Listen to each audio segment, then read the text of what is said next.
Hi everyone, thanks for tuning into another episode of Diary of a Doula. My name is Jenna Buffett and I am a doula out of Fort McMurray, Alberta. Today I'm going to be talking about 5 ways I recommend encouraging labor to start.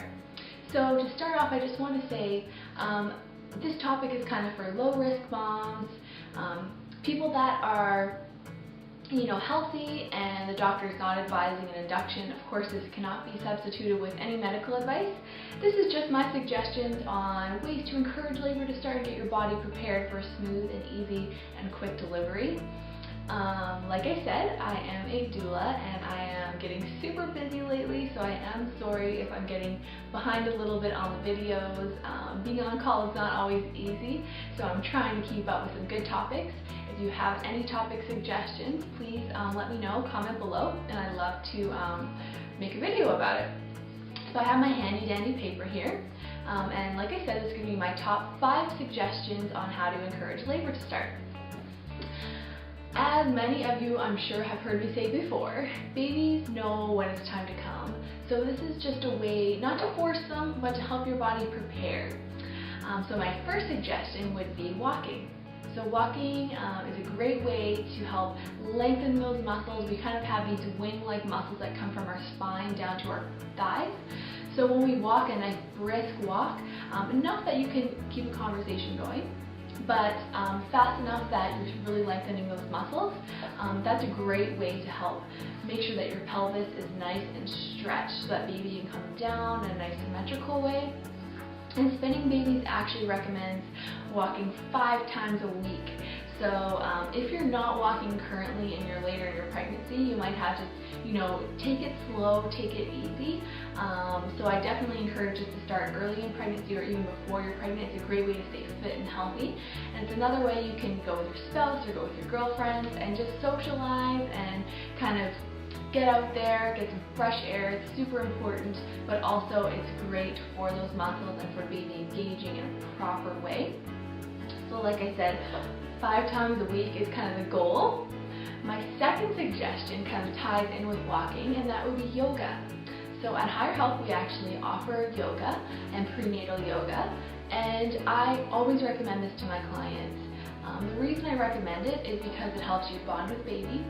It helps you stretch and lengthen those muscles again, just like during walking, but you're doing it in different ways.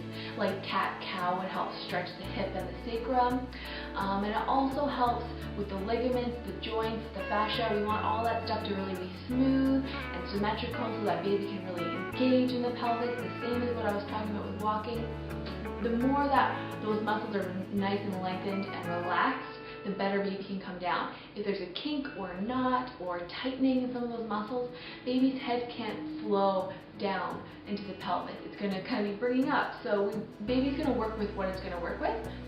But that's when we get OP babies that are kind of backward. It just makes for a harder, longer labor and delivery. So I always recommend yoga, especially for that reason. It also helps for a whole other list of things. My third suggestion is acupuncture. So Higher Health actually offers acupuncture as well. And I did acupuncture during my pregnancy. I highly recommend it. It can help with a whole slew of issues: sciatic nerve pain, back pain, acid reflux, anxiety, the list goes on and on and on. If you're not pregnant and you're trying to get pregnant, acupuncture can actually help with infertility as well. And Amanda deals with a lot of women's health issues, so it's a great way to go with a holistic approach. And it can be your starting point rather than your last resort. People go through medications and lots of expensive things when really acupuncture can be a fairly low-cost way to, treat lots of things holistically. So the main reason I recommend acupuncture for encouraging labor is that acupuncture can help soften the cervix. So during the last few weeks of your pregnancy, I think around 35, 36 weeks, I get people to start to see Amanda or Adrian at Higher Health.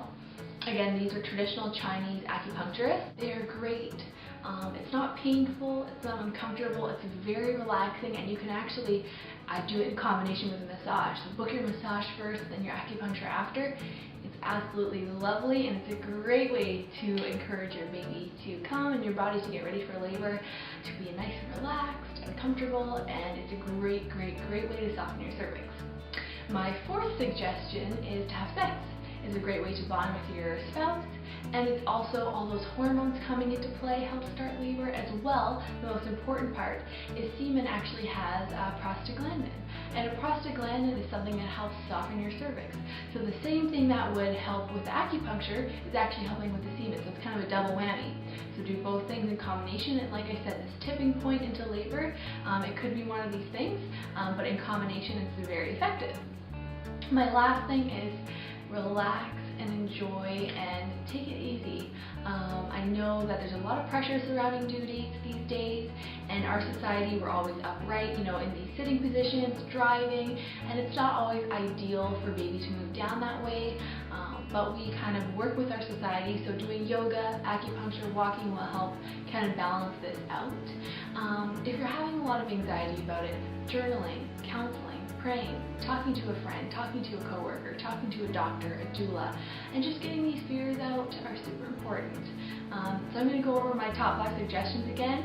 First one being walking, second yoga, third acupuncture, fourth sex, and fifth relaxing and waiting for baby to come.